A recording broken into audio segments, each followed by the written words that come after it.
Bienvenue dans Mosaïque Salsa, le podcast qui t'emmène au cœur de la salsa portoricaine en explorant sa danse, sa musique, son histoire et sa culture. Moi c'est Manon et sur cet épisode, je t'invite à te questionner sur ta place sur la piste. Est-ce que tu guides ? Est-ce que tu suis ? Et surtout, est-ce que parfois tu changes de rôle ? Pour discuter de tout ça, on part à la rencontre de Yegor, un passionné de salsa, apprécié pour son guidage précis et plein de surprises, mais aussi pour son suivi tout en légèreté. Je suis ravie d'avoir pu partager cette discussion avec lui. Bonjour Yegor. Bonjour Manon. Bon, avant qu'on rentre dans le vif du sujet, est-ce que tu peux te présenter ? Avant tout, merci de m'avoir invité. Je suis très touché et j'ai hâte d'entendre le reste de ton podcast. Je m'appelle Yegor, je suis ukrainien, je danse depuis 12 ans.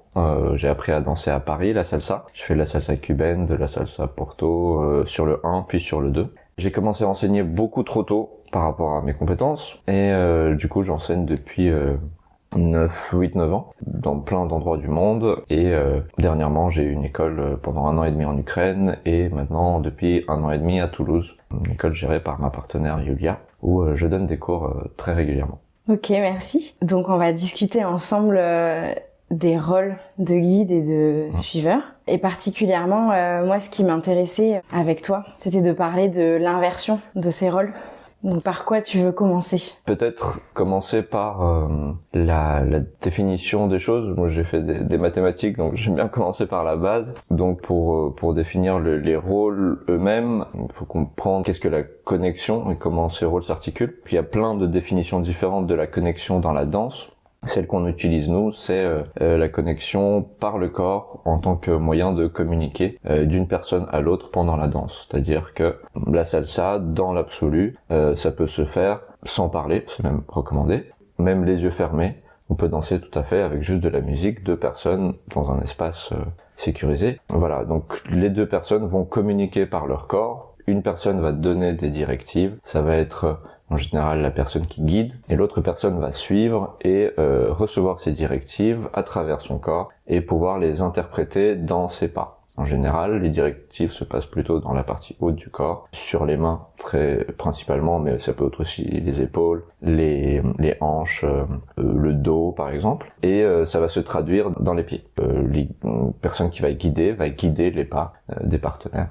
Donc là, on parle de la connexion vraiment physique. Exactement. Ok. C'est par la connexion entre les 2 corps qu'on va transmettre une information à l'autre personne. On va lui guider quelque chose, on va lui guider des pas. Après, il peut y avoir de la variation au niveau des mains, au niveau des bras, au niveau de ce qui se passe dans le haut du corps. Tes coudes, toi tu fais souvent des... Sur les coudes, sur plein de choses. Après, on joue avec ça. Mais l'idée de base, c'est de transmettre une information par cette connexion qui va modifier le mouvement de l'autre. Cette connexion, donc cette information qui passe, est-ce qu'elle est à sens unique ? Est-ce qu'elle est surtout du guide vers le suiveur ?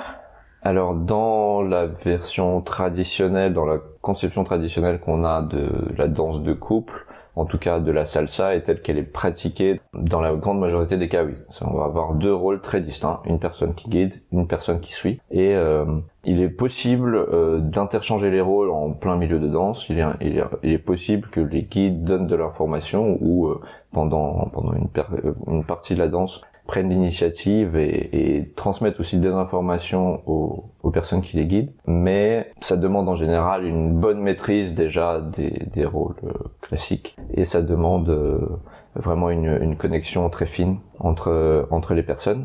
Ceci dit, l'information que les personnes qui guident vont recevoir des personnes qui suivent, ça va être l'information sur le confort de ces personnes, sur leur équilibre, sur à quel point ces personnes sont prêtes à recevoir les informations suivantes ou pas pour assurer une danse confortable pour tout le monde.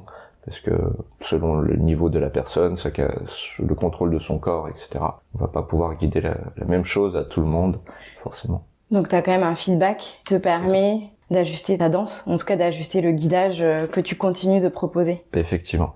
Normalement, chaque guidage est unique entre les 2 personnes qui sont là, parce qu'on s'ajuste à chaque fois. C'est comme dans la communication, on va pas utiliser les mêmes mots avec chaque personne, on va pas utiliser les mêmes phrases selon avec quelqu'un qui est en train d'apprendre le français ou quelqu'un qui est prix Nobel de littérature, on va pas utiliser le même niveau de langage ou la même formulation. Là, ça va être exactement pareil dans la danse. peut-être qu'on peut poursuivre avec les spécificités de chaque rôle ou peut-être leurs caractéristiques. Une fois qu'on a défini cette connexion, donc les deux rôles en soi sont assez intuitifs, hein. Donc c'est une personne qui va prendre la responsabilité sur elle de tout ce qui va se passer dans la danse, mais aussi à la périphérie de la danse. Donc c'est la personne qui guide, qui va être en charge de la sécurité de la personne qui suit. S'il y a des gens, en général en soirée, il y a des gens qui donnent son tour. C'est la personne qui guide qui va prendre en charge la sécurité de ce qui se passe sur la piste de danse, parce que c'est elle qui va vraiment être aux aguets à ce qui se passe à côté. Est-ce qu'il y a des coudes qui volent, est-ce qu'il y a des talons qui volent à côté, et pour s'assurer de pas rentrer dans les gens, dans les serveurs, les serveuses qui passent. Mais aussi, c'est la personne qui va être responsable de ce qui se passe dans la danse elle-même. C'est-à-dire que les partenaires, la plupart du temps, dans la majorité des cas, ne vont pas choisir les pas et les éléments qui vont être exécutés. Ce sont les guides qui vont les guider, et du coup, comme c'est les guides qui vont décider ces éléments, eh bien, c'est sur eux que repose la responsabilité. Si ça se passe mal, pour une raison ou une autre, c'est de leur faute. On va prendre un cas extrême, quelqu'un tombe, quelqu'un se prend un coude dans la figure, ce qui arrive forcément, parce que quand on danse très vite, la salsa est une danse assez rapide, dans des endroits très bondés, sans forcément toujours maîtriser parfaitement ce qu'on fait, ça va arriver, et bien c'est la responsabilité du guide, à 100% des cas. Des fois on dit oui, mais personne qui suivait n'a pas fait son pas, et oui, mais il fallait pas guider ça, en fait, à cette personne-là. Ça reste de ta responsabilité, parce que c'est toi qui as décidé de ce qui allait se passer à ce moment-là. Et la personne qui suit, son but est très très simple, c'est de déconnecter son cerveau au maximum et d'écouter son corps. C'est pas très très simple. Effectivement. Simple dans le concept. Beaucoup moins simple dans l'exécution, je suis complètement d'accord avec toi. Pardon. Donc son but est de déconnecter son cerveau et écouter son corps, étant donné que toute la communication va se passer par le corps. C'est écouter au plus son corps et essayer de traduire les informations qu'on reçoit dans le mouvement de son corps, en général dans le mouvement de ses pieds. Une personne reste vraiment à l'écoute, tandis que l'autre personne va communiquer pas mal d'informations. J'aime beaucoup la métaphore du langage, et pour moi, dans ce cas-là, c'est moins un dialogue et plus une interview. C'est-à-dire qu'il y a une personne qui va vraiment mener la discussion, et l'autre personne qui va juste donner du feedback de temps en temps. Donc quand on apprend la salsa, au final, suivant le rôle qu'on choisit d'apprendre, ou en tout cas qu'on apprend, c'est un apprentissage complètement différent, avec des priorités complètement différentes. En tout cas, historiquement, dans les cours, c'est assez rare d'entendre ce discours. Les choses sont très peu présentées comme ça.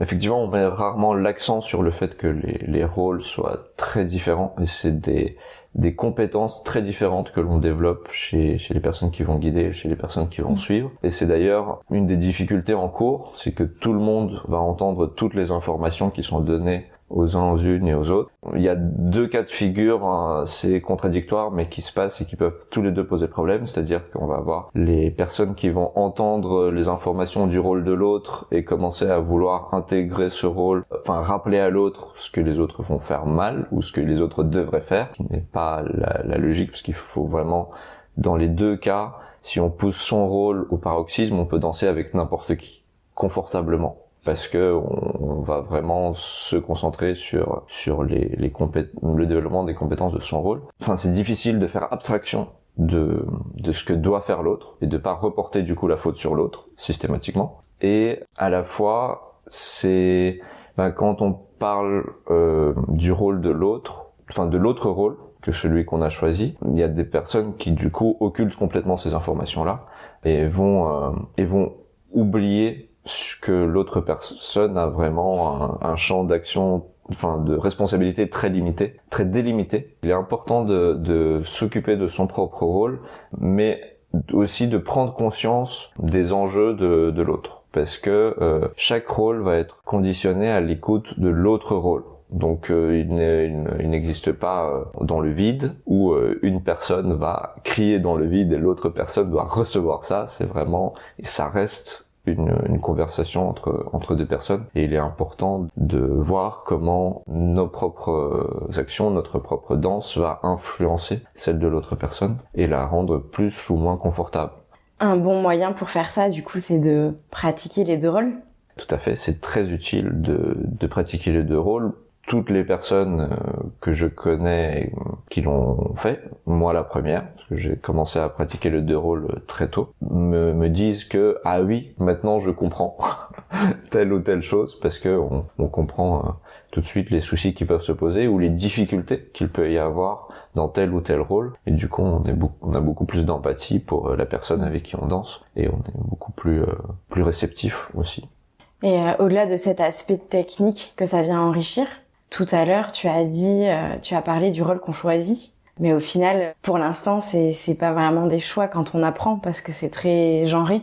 Effectivement. Traditionnellement, ces rôles sont effectivement très très genrés. Ça va être les hommes qui guident et les femmes qui suivent. C'est ce que l'on voit dans 99,9 probablement % des cas à travers le monde. J'ai dansé sur 4 continents et beaucoup de pays et de villes, et partout, très très majoritairement, ce sont les hommes qui guident et les femmes qui suivent. Et de ce que j'en sais, ça se retrouve dans la majorité, si pas toutes les danses de couple, autres que la salsa également. Ce sont des rôles qui ont été construits très tôt dans l'histoire de l'humanité et qui font partie d'un système patriarcal plus large, à mon sens, où c'est l'homme qui est censé prendre les décisions et la femme qui est censée s'en accommoder. S'en accommoder, merci.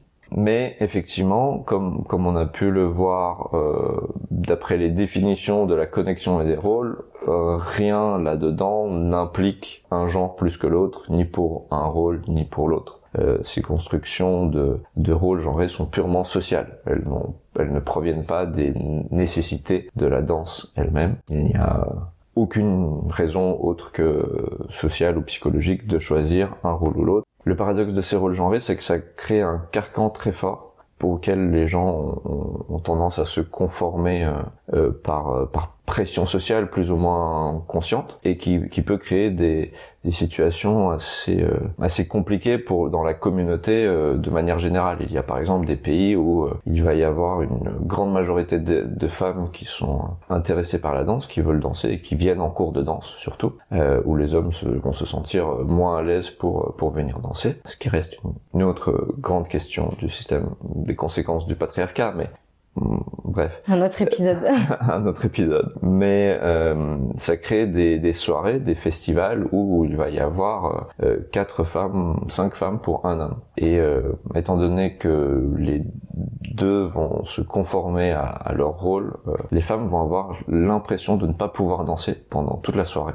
Alors que rien à la base ne les enferme dans ce rôle. Elles pourraient très bien juste passer de l'autre côté, commencer à guider et se retrouver avec énormément de possibilités et pas sauf celle de se reposer parce qu'elle serait très demandée du début à la fin de la soirée, et enchaînerait les danses, comme c'est le cas des hommes dans ces situations-là où ils se retrouvent vraiment à essayer de faire danser un maximum de monde.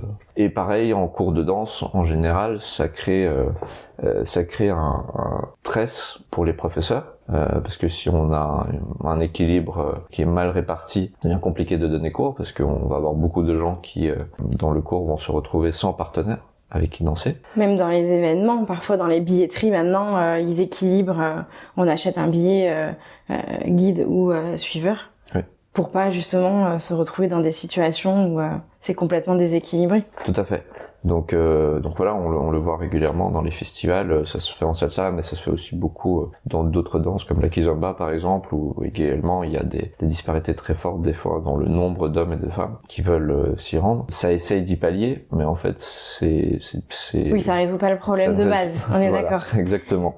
Et alors que si tout le monde savait tout danser, en fait, à tout moment, toute personne pourrait danser, parce qu'il y aurait forcément tant qu'il y a une autre personne, tant qu'on est en nombre pair, tout le monde peut danser. Il y aurait, au pire, une personne par musique qui ne pourrait pas danser si tout le monde était sur la piste. En fait, on parlait du fait que ça pouvait permettre d'enrichir sa danse, techniquement, mais finalement, même au-delà de ça, ça redistribue la dynamique de groupe. Oui. Parce qu'en fait, on se retrouverait dans des cours et dans des soirées, des festivals, peu importe, où c'est ça ouvre beaucoup plus de possibilités, et il y aurait plus ces femmes assises les unes à côté des autres qui attendent. Alors l'inverse arrive parfois. Ça arrive. Ouais. Et là, souvent, on entend les guides qui qui sont choqués de vivre une telle situation. Ouais. Mais après, pour les personnes qui ont l'habitude de suivre, c'est vrai que ça peut arriver assez régulièrement d'attendre et ça crée pas toujours des bonnes dynamiques d'ailleurs, parce que finalement, c'est presque la course au guideur. J'imagine que c'est agréable ni pour l'un ni pour l'autre. En tout cas, ce serait effectivement intéressant, je trouve, de redistribuer les cartes. Les danseurs qui switchent d'un rôle à l'autre restent encore assez à la marge. En fait, ça reste encore assez peu fréquent, je trouve. En tout cas, on est loin d'être à 50% des danseurs. Qu'est-ce qui résiste, à ton avis ? Effectivement, il y a eu de tout temps, je pense, des gens qui allaient dans le rôle qui va à l'encontre du stéréotype, mais effectivement c'est très très limité. Et dans mon expérience, en voyant quand même depuis quelques années, j'ai vu passer des centaines de personnes au moins en des cours d'initiation. C'est vraiment quelque chose qui vient de l'ordre du carcan social. Quand les gens voient que tous les autres hommes guident, eh bien les hommes ont tendance à aller dans ce rôle-là, se sentir obligés d'aller dans ce rôle-là. Et je pense que vraiment c'est lié aussi à un concept de danse en tant que forcément sensualisé voire sexualisé, c'est-à-dire que c'est un rapport entre un homme et une femme, parce que traditionnellement c'est comme ça, et du coup beaucoup de gens vont sexualiser ce rapport alors qu'il n'a rien de sexuel en soi, hein. Encore une fois, quand on a défini la connexion au début, il n'y a aucune composante forcément sexuelle. On peut y mettre de la sexualité si l'on veut, ou du flirt, ou ce qu'on veut, mais on peut aussi tout à fait ne pas en mettre, et c'est d'ailleurs le cas la grande majorité du temps. Mais comme la frontière est floue et très rarement clairement définie, par les professeurs notamment. Oui, ça part de là en fait, de l'apprentissage de la danse.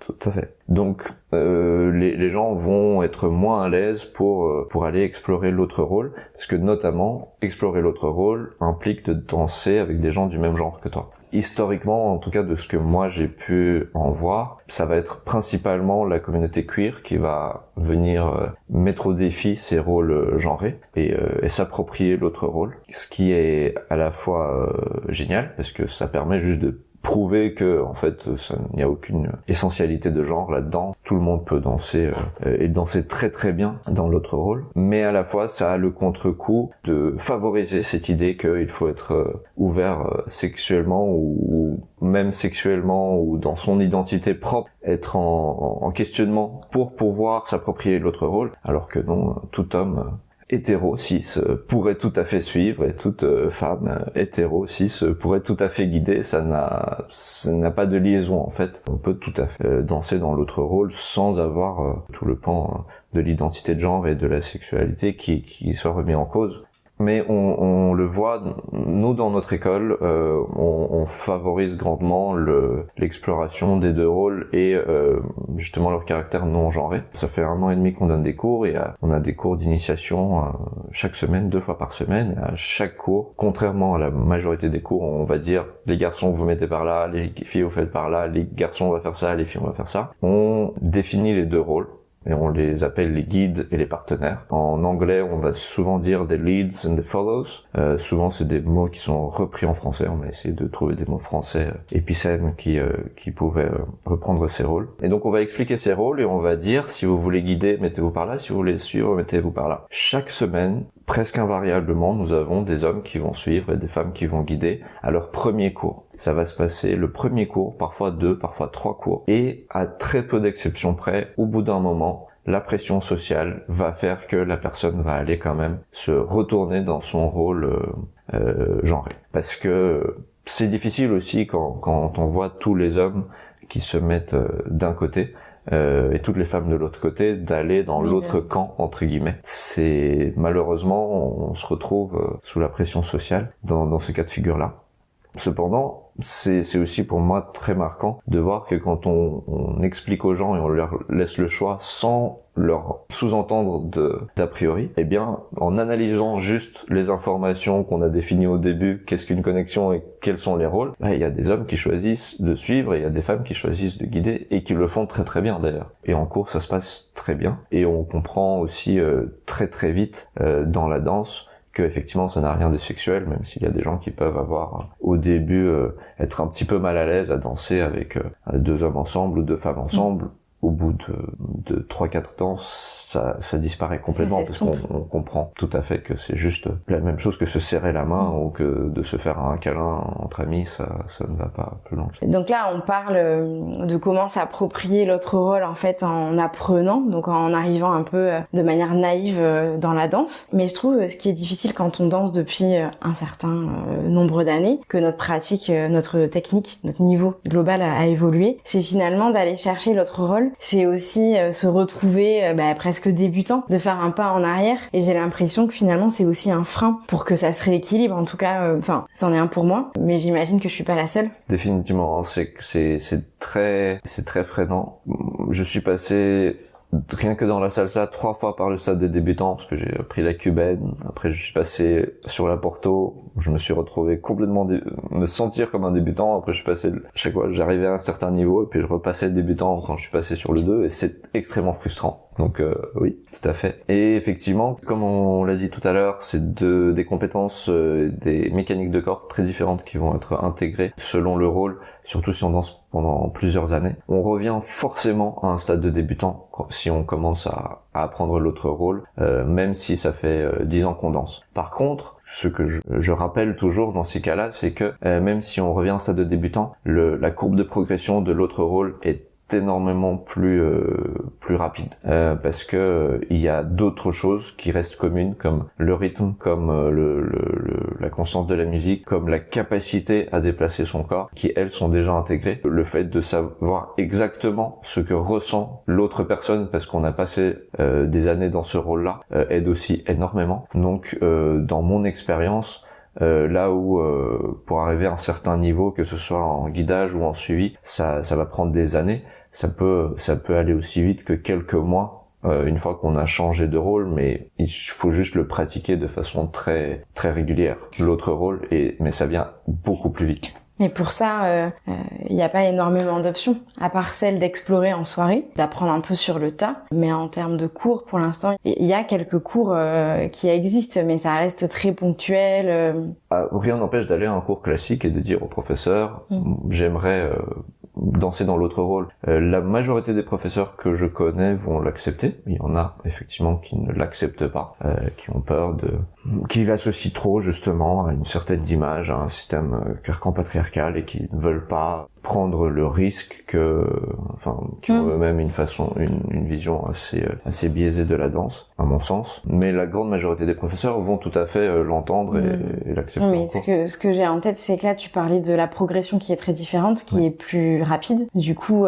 quand tu veux changer de rôle, t'as pas forcément envie de t'intégrer sur un cours à l'année. Effectivement, j'ai une vision peut-être un peu biaisée par rapport à ton fonctionnement, je pense. À notre fonctionnement, et j'ai appris à Paris où également il y a énormément de cours de tout niveau en permanence. Donc c'est vrai que quand on est dans un environnement où on en a la possibilité, c'est vrai que ça peut se faire, mais effectivement si la seule possibilité c'est des cours à l'année, c'est plus compliqué. Ceci étant, les cours à ce niveau-là de ce que j'ai pu voir, les cours permettent de vraiment donner elles sont importantes pour donner les bases et pour se lancer. Une fois qu'on se lance, ça va vraiment très vite. Et justement, les soirées suffisent. La pratique en soirée peut suffire avec des cours où on peut sauter de niveau en cours d'année facilement parce qu'on va progresser très vite et où les cours vont être là juste pour pouvoir prendre du vocabulaire ou pratiquer dans un environnement justement plus sécurisé où on a le temps de vraiment explorer les concepts théoriques qu'on a besoin de maîtriser. Mais les soirées suffisent amplement. Je parle d'expérience parce que toute ma vie, j'ai dû danser 1 ou 2% de danse en suivant. Et pourtant, tout le monde me dit que je suis très très bien. Et techniquement, je pense être assez à l'aise dans ce rôle-là. Justement parce que une fois qu'on maîtrise la danse de manière générale, on maîtrise jamais complètement la danse, mais une fois que on a appris certaines compétences, ça devient vraiment simple de les retraduire dans notre rôle. Est-ce que tu penses qu'il y a une inversion de rôle qui est plus facile que l'autre ? Oui, il est clairement, je pense, plus facile d'apprendre à suivre quand on s'est guidé. C'est assez difficulté parce qu'on a l'habitude d'être en permanence en tension et en contrôle de ce qui se passe. Donc il faut apprendre justement à beaucoup se relâcher et vraiment arrêter d'anticiper ce que l'on doit faire tout le temps quand on guide. Mais par contre, Si on est habitué à suivre et qu'on veut apprendre à guider, ça devient plus compliqué. Surtout au début, c'est très compliqué parce que on n'a vraiment jamais eu besoin d'avoir de l'initiative et on doit apprendre les mouvements, on doit apprendre les combinaisons. Endosser la charge mentale Exactement. de la danse. Et puis surtout, c'est du vocabulaire. Enfin, quand on passe du guidage au suivi, on doit juste ne pas guider et juste se laisser faire. Donc on doit juste se concentrer sur soi. Là, quand on passe du suivi au guidage, on était tout le temps concentré sur soi et il faut commencer à prendre en charge l'autre personne. Donc la quantité de choses auxquelles on doit penser augmente énormément. Et cette frustration peut être plus forte parce que toute personne qui commence à guider, que ce soit une personne débutante, une personne expérimentée, passe par ce moment où on va avoir quelques éléments, mais dans la tête c'est encore très flou et très difficile de ne pas faire en permanence la même chose. Et du coup, cette période-là, on ne peut pas s'en départir. Il n'y a aucun moyen de la dépasser. Elle sera là, quoi qu'il arrive. Elle va être relativement longue. Ça va prendre au minimum quelques mois, voire quelques années pour se sentir vraiment confortable, à ne plus avoir besoin de réfléchir en permanence et avoir le cerveau en ébullition par rapport à ce qu'on fait. Et donc, quand on passe du suivi au guidage, cette période-là, on va pas y couper. Et du coup, ça peut être assez frustrant. Oui, je pense que c'est un des freins principaux. Est-ce que tu penses que ces comportements d'inversion là de rôle, ça va rester à la marge ou potentiellement on tend vers quelque chose qui va se normaliser? Je pense que je ne sais pas. Très honnêtement, je ne sais pas.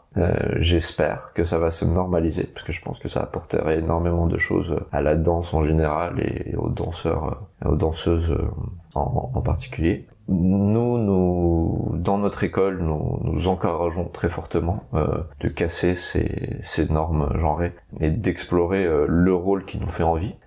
On le voit quand on enlève ces obligations sociétales. Parce que les gens les prennent vraiment comme ça. Les gens l'apprécient et peuvent vraiment avec plaisir participer à l'autre rôle. On a des élèves qui sont habitués du coup à ce que ce soit pas forcément défini aussi de façon aussi rigide, qui régulièrement en soirée dansent dans l'autre rôle, dansent ensemble. Moi j'ai commencé à danser comme ça avec mes amis parce que on était en soirée, on avait envie de tester des mouvements et plutôt que d'attendre on le testait entre nous.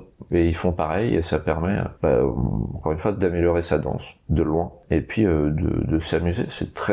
Les deux rôles étant très différents, on en retire un plaisir très très différent.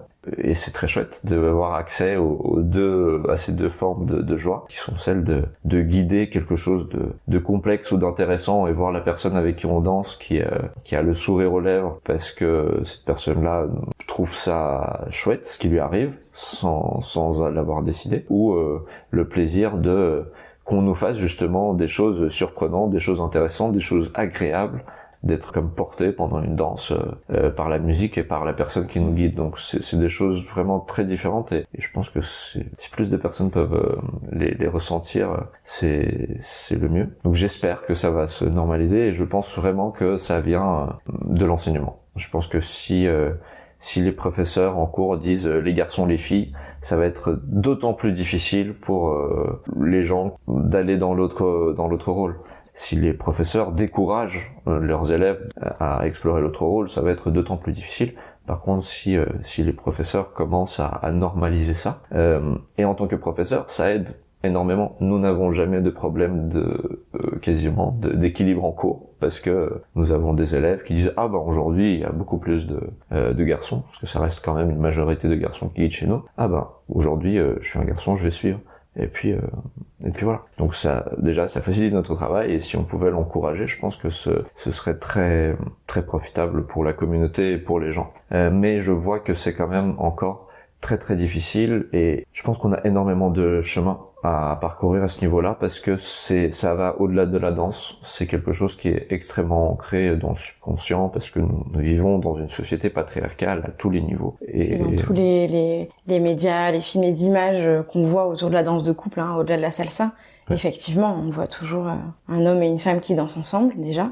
Et c'est toujours suggéré que c'est l'homme qui guide. Que c'est l'homme qui Donc guide. c'est vraiment dans l'inconscient collectif très très ancré. Oui.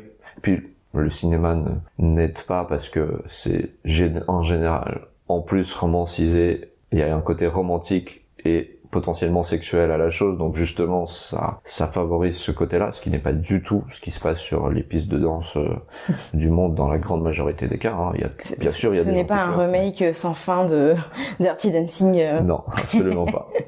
Mais on le voit que pour beaucoup de gens c'est quelque chose qui va vraiment au-delà de la danse. Il m'est déjà arrivé d'être en soirée, de danser avec un autre homme et que des femmes viennent nous séparer et nous dire mais comment ça se fait? Nous on est là, vous ne dansez pas avec nous, vous dansez entre vous. Comment est-ce possible? Ou c'est des choses qui vont bien au-delà. Quand je suis dans une danse, d'autres hommes ou femmes vont me dire ah tu fais bien la fille, et c'est vraiment une conception où les femmes qui vont aller suivre, vont aller guider, vont dire je vais faire le garçon. C'est des abus de langage qui desservent en fait mais qui pour moi surtout montrent à quel point parce que même des personnes très conscientes et qui veulent justement casser le cliché, le reproduisent même dans le langage. Pour moi, c'est plus révélateur de à quel point c'est ancré dans notre inconscient. Aussi, quand je danse en suivant, on me dit de rajouter du lady styling, et en fait, non, il n'y a pas forcément d'association à faire entre le rôle de suivi et une certaine féminité. Je n'ai pas besoin de faire des bras comme en cours de lady styling ou de rajouter des hanches parce que tout d'un coup je passe dans ce rôle-là. Ce n'est pas lié, mais dans l'inconscient de vraiment la grande majorité des gens que je rencontre et qui voient ce genre de choses en soirée, ça se révèle en fait. Au-delà de la danse et de l'enseignement, c'est une ouverture à plus large niveau dont on a besoin pour que ça soit vraiment normalisé. C'est beaucoup de choses à déconstruire et comme tu dis, beaucoup d'éducation, d'enseignement. Et peut-être remettre en valeur là ce qu'on a dit sur les bénéfices. Donc le fun que ça peut apporter de changer de rôle, la dynamique de groupe aussi qui va changer, entre autres. Oui, absolument.